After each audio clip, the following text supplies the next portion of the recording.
In this lecture, we will be discussing the pathology of the cornea. We will go through normal corneal histology, general pathology of the cornea, and then congenital, developmental, and acquired disorders. And finally, we will do corneal neoplasia. The cornea is shown in a histologic section on the left. The various layers are depicted here for you with the epithelium at the top. The epithelium is about 5 to 7 layers thick. Underneath the epithelium is a thick stroma made up of multiple collagen lamellae, which are laid out in very specific structures. There are some keratocytes within the stroma as well. The next layer is Descemet's membrane, which is the basement membrane of the endothelium. And the endothelium is on the interior. It is a one-cell layer thick epithelium, in fact, that lines the interior of the cornea. This epithelium produces Descemet's membrane. It is called the endothelium because it is inside the globe. The epithelium is about 5 to 6 layers thick in our carnivore species. This is about 25 to 40 microns. It can be up to 2 to 4 times thicker in ungulate species, however, equating to about 10 to 15 layers of cells.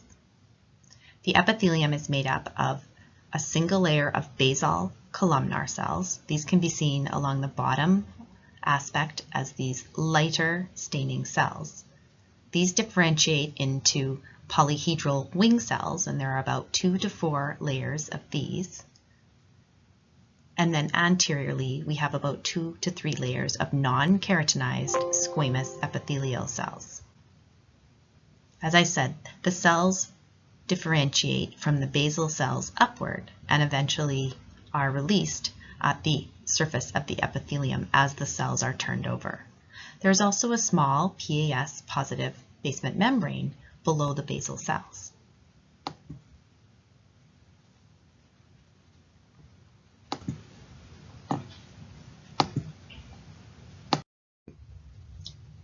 The stroma is made up of collagen lamellae that run in parallel sheets. Within each lamellae, the collagen runs within the same orientation and direction across the entirety of the cornea. Different lamellae may have slightly different orientations compared to the lamellae above and below them, however. There are fixed cells or keratocytes, which are modified fibroblasts that help make collagen. There are also wandering cells or leukocytes that may come in and out of the cornea through the aqueous humor, tear film, or blood vascular system at the periphery of the cornea. Bowman's layer is present in birds as well as humans, and it is a 10 to 15 micron acellular zone noted below the basement membrane of the epithelium.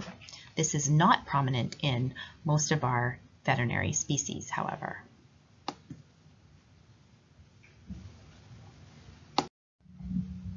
Descemet's membrane is a homogeneous PAS positive basement membrane that thickens with age. It is the basement membrane of the corneal endothelium, which lines its interior, the interior of the cornea, and it thickens with age because the endothelium continues to produce the basement membrane over time.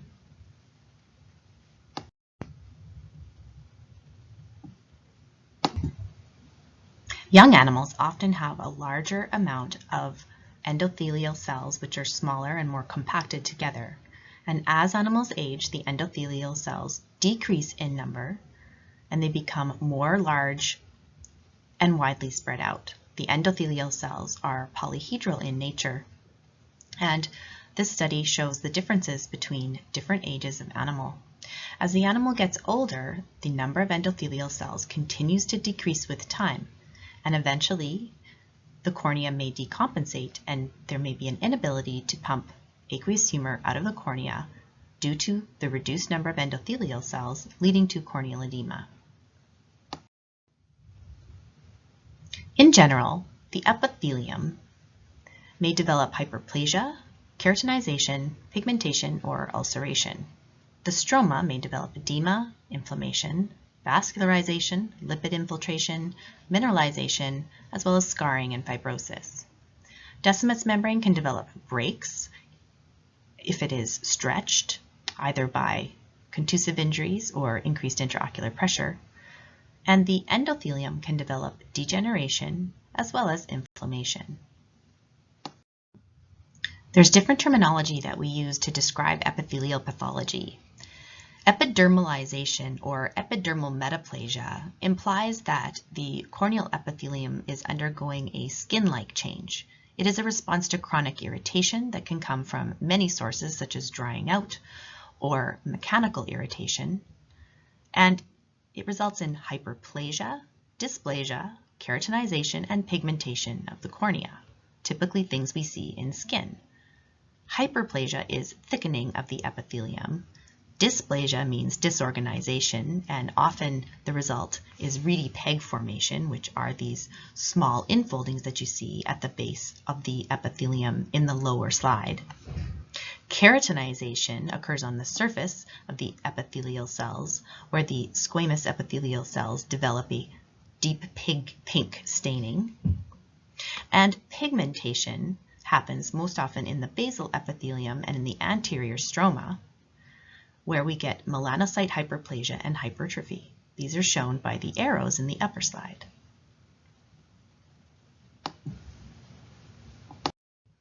Ulceration implies loss of epithelium down to and including the basement membrane.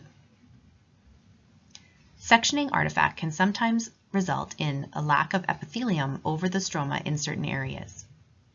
However, real ulceration usually shows a tapering off of the edge of the epithelium near the ulcer. This is because ulcers typically heal by spreading out of the adjacent epithelial cells in a one-cell layer thick layer prior to the development of mitosis to thicken the epithelium. These are two examples of histologic true ulcers in a dog on the right and in a cat on the left, where we also have the formation of a corneal sequestrum.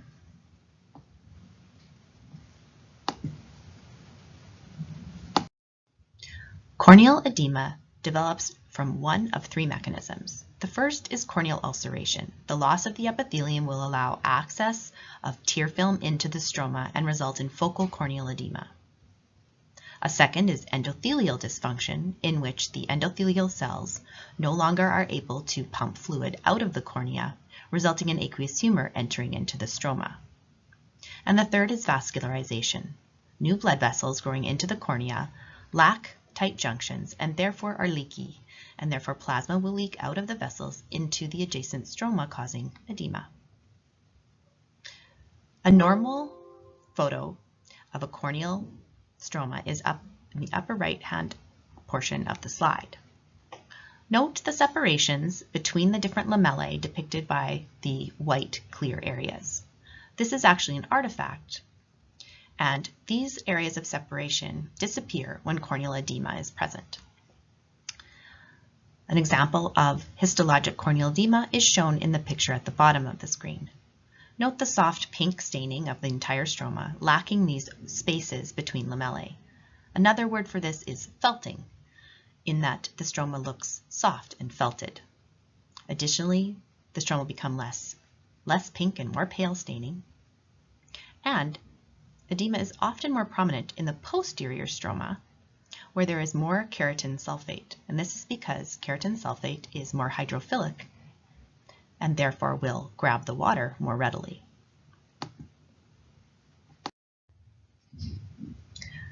Corneal inflammation and vascularization are common examples of stromal pathology. With inflammation, neutrophils will migrate into areas of injury early on. With chronicity, lymphocytes and plasma cells will appear. An example of neutrophilic inflammation is this infected corneal stromal ulcer in this horse on the right. Neutrophils will appear within the superficial stroma in and around the ulcer. Vascularization develops from various types of corneal injury. Blood vessels typically grow from the limbus, from the episcleral vessels. It usually takes about 4 days after the injury for these blood vessels to start appearing at the limbus. And they will grow at a maximum rate of about 1 millimeter a day. Therefore, you can roughly judge the chronicity of a lesion based upon how far the stromal vessels have moved into the cornea.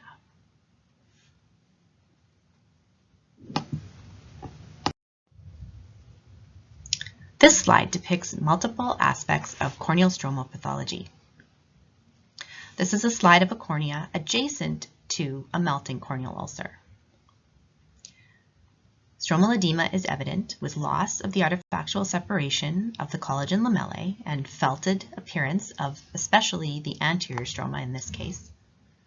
Corneal blood vessels are shown in the midstromal region. You can see small openings, round circles with red blood cells within them, and these are usually surrounded by inflammatory cells and therefore appear as a more cellular component within the stroma. Note that blood vessels grow in between the collagen lamellae when they are stromal, and therefore they are straighter and more regimented in their appearance compared to superficial vessels that are not limited by the stromal lamellae. In the deep aspect of the cornea, there are several blood vessels as well as inflammatory cells along Descemet's membrane and the endothelium. These are neutrophils, although it is at a low power, indicating that this is a relatively acute onset inflammation or active inflammation rather than chronic.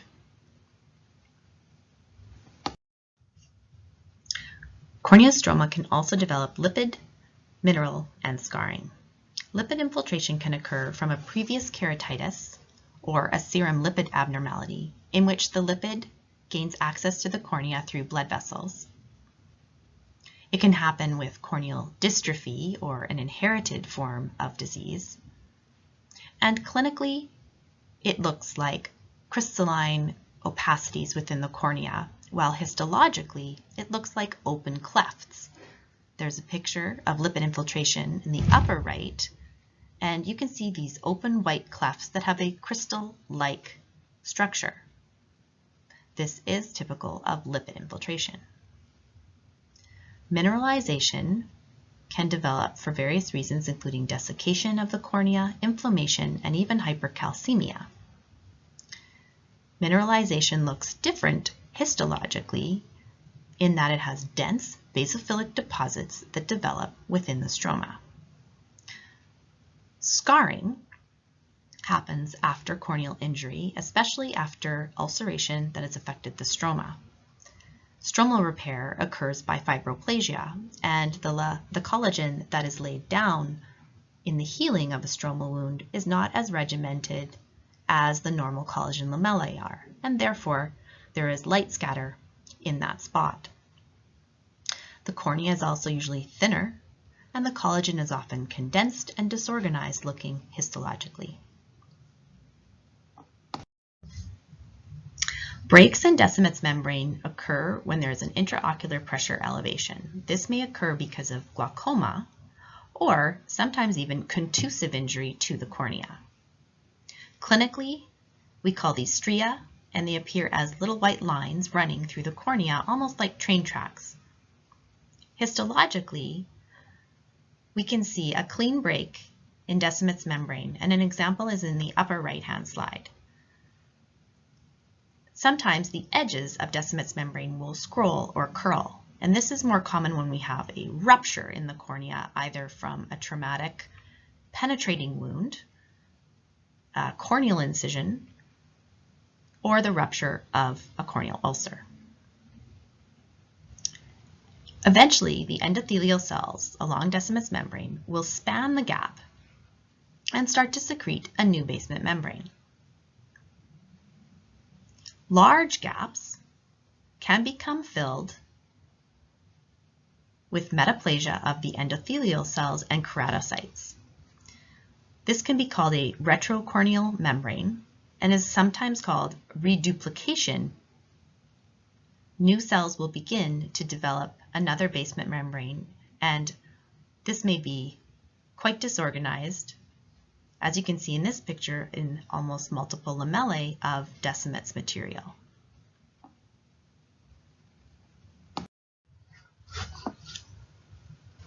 Endothelial degeneration occurs secondary to injury age, or inherited dystrophies. Endothelial degeneration results in a reduced cell density. Because we look at histologic slides in 2 dimensions, this will appear as larger, more spread out nuclei of the endothelium. Inflammation of the endothelium is called endotheliitis if it is specifically targeting the endothelial cells. Inflammation is usually related to uveitis and inflammation that's going on within the anterior chamber. The endothelium can become infiltrated with these inflammatory cells, and occasionally keratotic precipitates will form. Keratotic precipitates are made up of lymphocytes and plasma cells, or macrophages, and they are conglomerates of inflammatory cells that attach themselves to the endothelium. Keratotic precipitates are shown clinically in the upper photo, in which case the pupil is dilated and the eye is being retroilluminated to highlight the opacities on the endothelium. These large opacities are more common with macrophage precipitates and are sometimes called mutton fat precipitates clinically. More fine precipitates are usually made up of lymphocytes and plasma cells. The histologic photo on the right shows areas of increased numbers of inflammatory cells. This quite pink region in the central aspect is the histologic component of a keratotic precipitate. We will now move on to some more specific corneal disorders and their pathology, starting with congenital corneal disorders. It is important to remember that the embryonic origin of the cornea is both surface ectoderm, which forms the epithelium, and neural crest mesenchyme, which forms the stroma and the endothelium. This neural crest mesenchyme fills the anterior chamber in embryology, and development results in separation of the iris tissue from the corneal tissue, forming the anterior chamber due to disintegration and remodeling of this neural crest. Persistent pupillary membranes are a form of anterior segment dysgenesis in which this neural crest mesenchyme does not fully disintegrate. PPMs can be seen running from the iris to iris, from the iris to the lens, and the iris to the cornea, as shown in the picture on the right in this cat. When PPMs run from iris to cornea, we will typically see an area of corneal edema that is associated with the touch of the PPM to the endothelial region, a lack of endothelium in that area, and a poorly developed Descemet's membrane due to this, with development of fibroplasia or scarring, and even pigment. Other congenital disorders such as microcornea or macrocornea are rarely examined histologically. Corneal dermoids are a not uncommon clinical lesion. Dermoids are true chorostomas, meaning that they are a misplaced portion of a normal tissue, in this case skin growing on cornea. Excision of a dermoid with histopathology will show keratinized epithelium, which is variably pigmented, sebaceous glands, sweat glands, adipose tissue, hair follicles, and even bone and cartilage in some cases.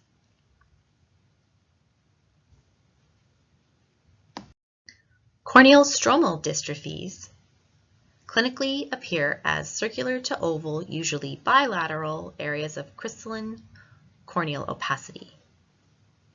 These equate to extra and intracellular accumulation of neutral fats, phospholipids, and cholesterol. On routine histopathology, areas of corneal dystrophy usually appear as small, spherical to elliptical clefts between collagen fibers. These represent areas where the lipid was accumulated prior to fixation. Keratocytes in the area may be normal, they may be necrotic, and they may be degenerate. It is variable. Frozen sections can be used to evaluate the lipid. Frozen sections can be stained with oil red O or Sudan black to highlight the lipid in the cornea. In an unstained cornea, polarized light can be used and lipid can be seen as birefringent crystals. Corneal endothelial dystrophies are an inherited form of dystrophy that results in endothelial atrophy, which results in stromal and epithelial edema, ulceration, vascularization, and scarring in your clinical patient. Endothelial dystrophies appear like endothelial degeneration in that there is a reduced number of endothelial cells. Developmental disorders are those that are presumed to be inherited, that develop as the animal ages. Corneal epithelial dystrophy or subepithelial dystrophy or erosion syndrome is an example of a developmental epithelial disorder. This is most commonly reported in Sheltie dogs and also known as Sheltie dystrophy.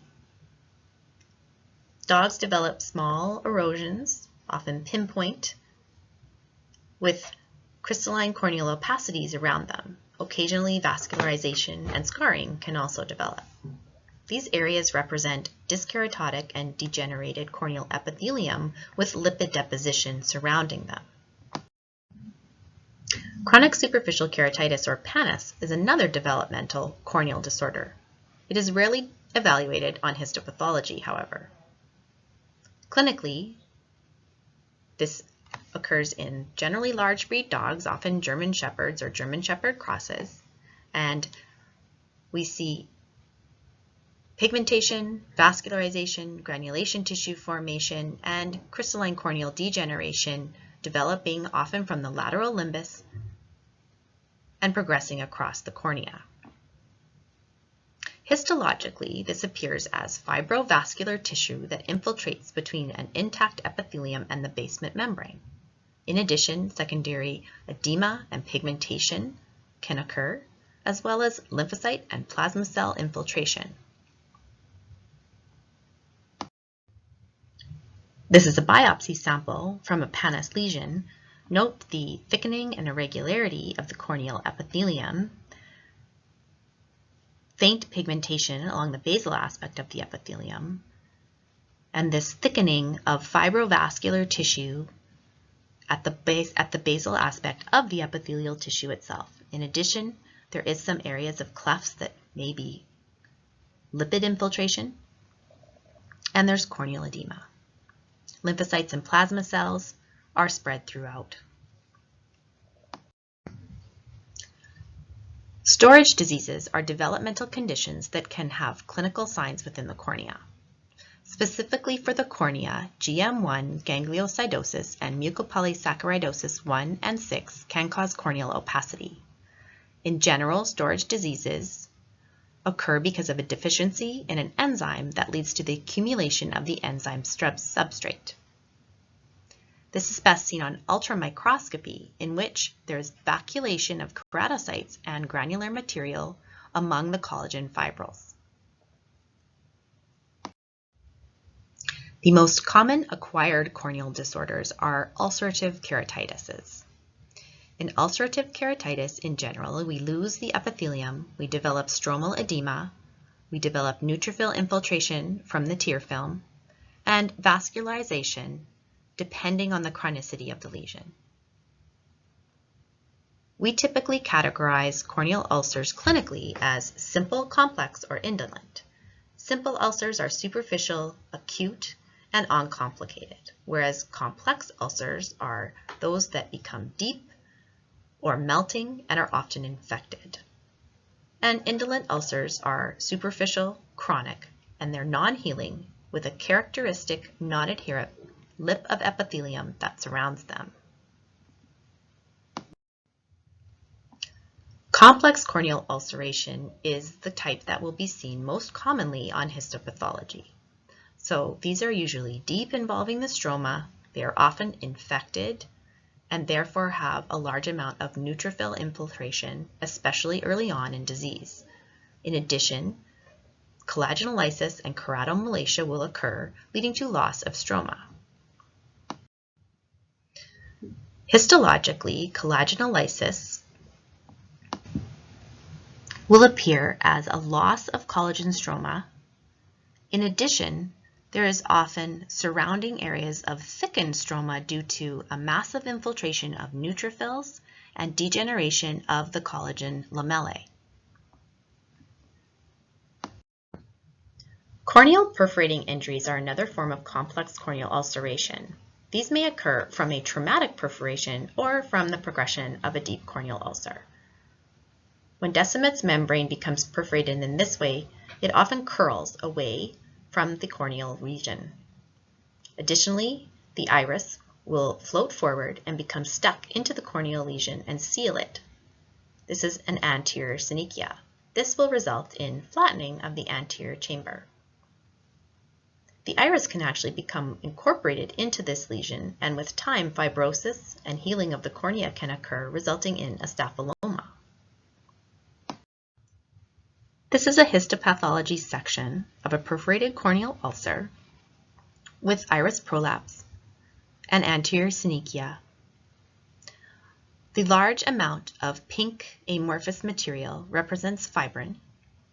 Pigmented structures within the lesion are portions of uvea, and on the upper left-hand corner you can see the tip of the iris extending into this area. The edge of the cornea is noted at the very top, and there is also a large amount of deep staining which indicates red blood cells. At the bottom, you see a large number of blue staining cells which are indicative of inflammatory cells, typically neutrophils. This is a histopathology slide depicting a chronic corneal perforation, in which case reepithelialization has occurred.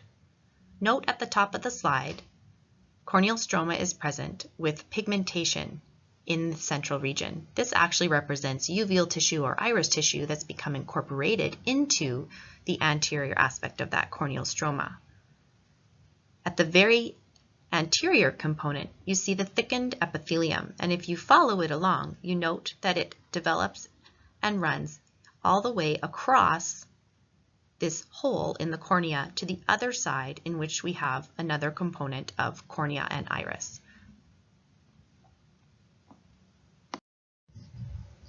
Fungal keratitis is a type of complex corneal ulceration in which we have fungal infection. Fungal infection is more common in our equine corneal ulcers compared to other species due to the potential for exposure to plant-based trauma. Fungal keratitis typically causes severe inflammation with collagenolisis of the cornea. Fungal hyphae can be seen often with special stains such as PAS, Wright's Giemsa, or GMS, and this is shown highlighted in the upper photo with the dark hyphae spread throughout this stroma. The picture at the bottom shows Descemet's membrane surrounded by a marked number of neutrophils and very thin filamentous fungal hyphae. Fungi typically like to accumulate at the posterior aspect of the stroma and Descemet's membrane, and can actually eat through Descemet's membrane and enter into the anterior chamber. Indolent ulcers are also known as superficial chronic corneal epithelial defects. These are occasionally treated with a superficial keratectomy, and the keratectomy specimens submitted for histopathology will have certain criteria that help us make that diagnosis. Corneal ulceration will be present with edema and neutrophils in the anterior stroma. There is usually a non-adherent area of epithelium in the periphery of the ulcer in which the epithelium is lifting off of the stroma.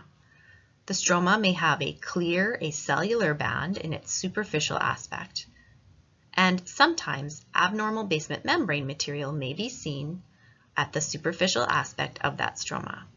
It is thought that the pathogenesis of the indolent ulcer is a lack of hemidesmosomes, and therefore an inability of the basal cells to form permanent adhesions to the epithelial basement membrane, Accumulation of basement membrane-like material and abnormal superficial stroma may also be a part of that pathogenesis. Pigmentary keratitis is a condition that we commonly see in brachycephalic breeds such as pugs or Shih Tzus. Clinical manifestations include medial corneal pigmentation, as well as vascularization, and we think that conformation contributes to the formation of these lesions. Their conformation usually causes mechanical irritation from medial ventral entropion, as well as exposure of the cornea due to their large palpebral fissures. This chronic irritation leads to the pigmentation. Histologically, this is sometimes seen in globes from these breeds. The histologic features include hyperplasia of the epithelium, so thickening and irregularity of the epithelium, as well as basal cell epithelial and anterior stromal pigmentation, which you can see in this lower photograph. Sometimes keratinization will occur on the surface, and reedy peg formation, or that folding in at the basal aspect, may also develop. Occasionally, subepithelial fibrosis as well as vascularization may also be noted in these lesions. Keratoconjunctivitis sicca is a lack of aqueous tear film formation. The cornea, therefore, exists in a dry environment rather than a moist environment, and as such, starts to develop the components and appearance of skin. Epithelial hyperplasia and disorganization of the epithelial cells will occur, as well as reedy peg formation. Keratinization on the surface is common. Pigmentation along the basal aspect of the epithelium is also common, and stromal fibrosis and vascularization will also develop. Note that these lesions are fairly similar to pigmentary keratitis. Corneal sequestrums are commonly seen as a biopsy specimen when these are removed as part of a clinical treatment. Corneal sequestrums are most common in brachycephalic cats, but can occur in other cat breeds, as well as other species such as dogs and horses. Clinically, these appear as brown to black discolorations of the corneal stroma, usually with overlying ulceration of the epithelium, and variable amounts of vascularization and inflammation. Histologic photographs are shown in the bottom two slides. Histologically, the region of sequestration often has a bland, featureless stroma that lacks keratocytes.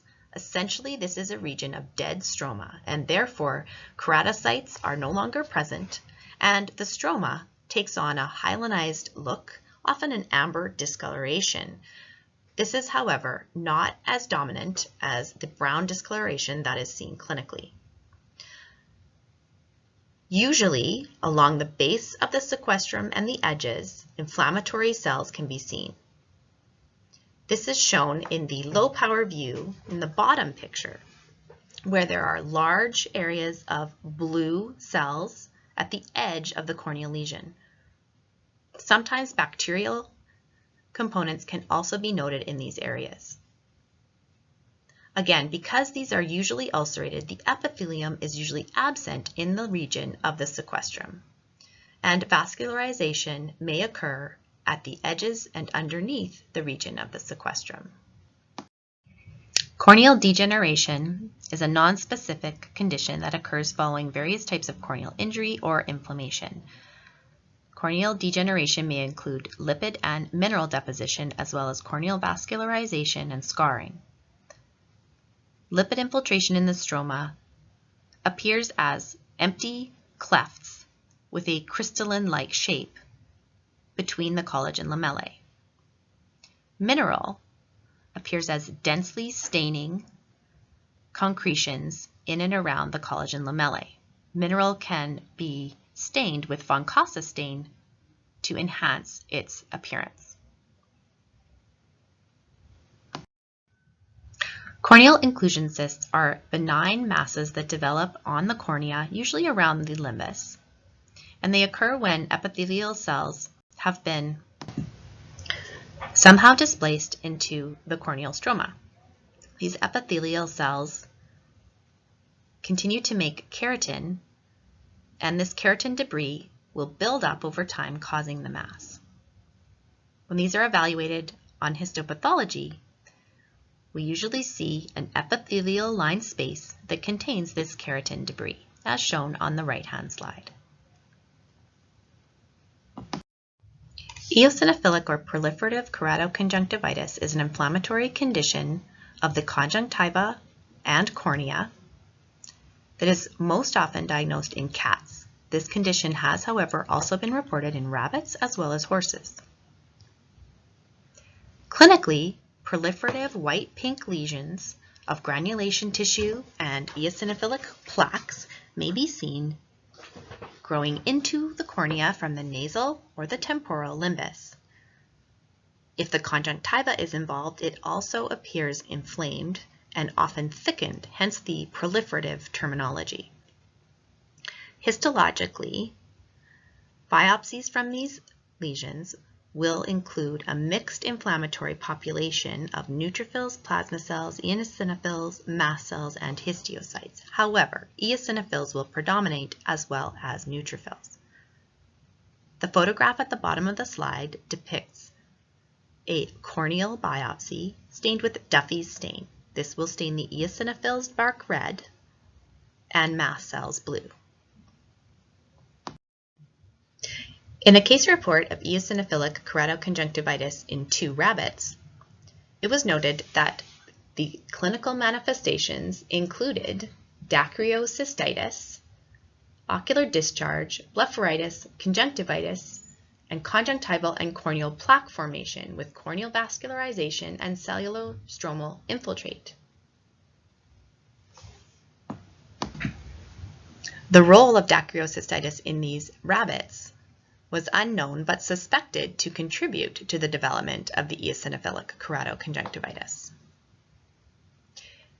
This is a histologic section stained with H&E from a keratectomy specimen of the rabbit on the left.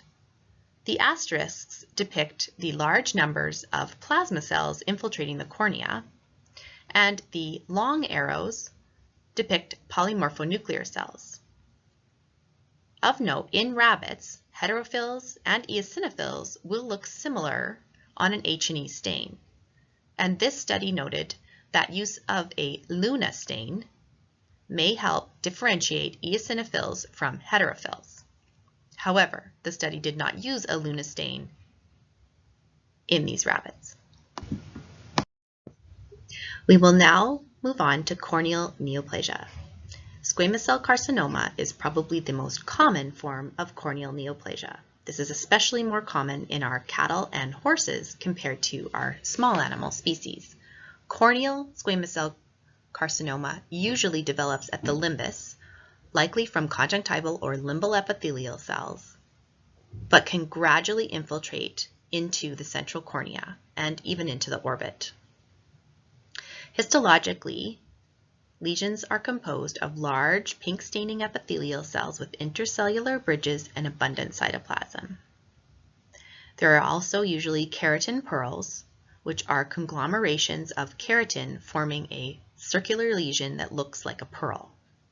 There may be a variation in the amount of mitosis, anaplasia, or invasion of the tumor.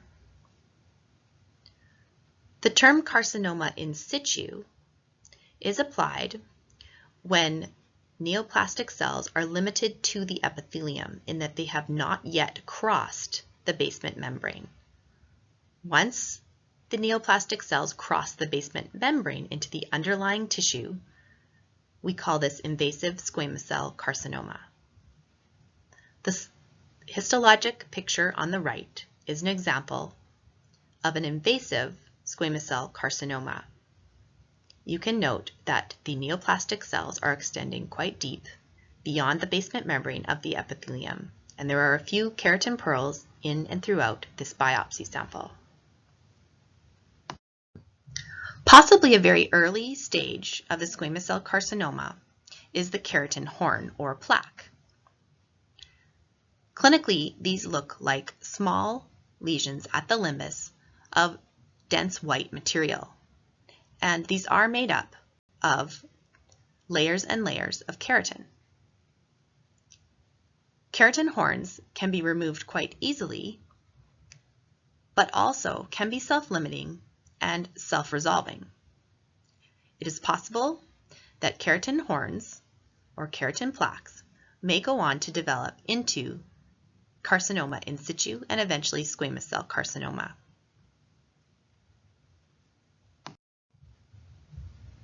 As discussed, carcinoma in situ is when the neoplastic cells are maintained within the epithelium and have not crossed the basement membrane of the epithelium. This is shown in the upper left-hand picture.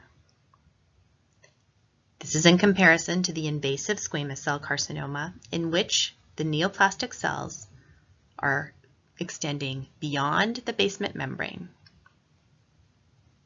And a higher power view of a keratin pearl is shown in the small picture at the bottom. Note the round circular structures filled with tinctured keratin. These are diagnostic for the squamous cell carcinoma.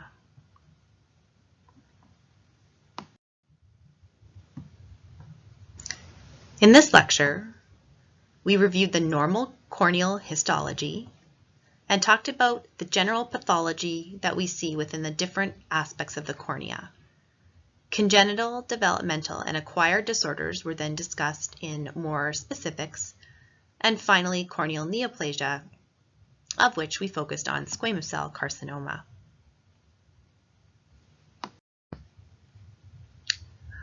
For your self-quiz, question 1, this is a corneal biopsy specimen from a German Shepherd dog. What is the diagnosis?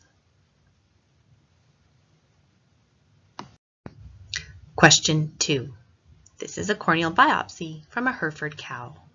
What is the diagnosis, and be specific?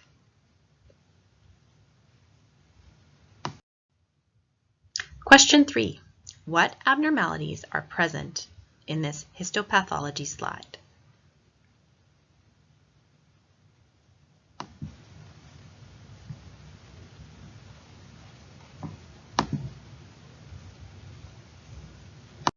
And question 4, what abnormalities are present in this picture of the cornea?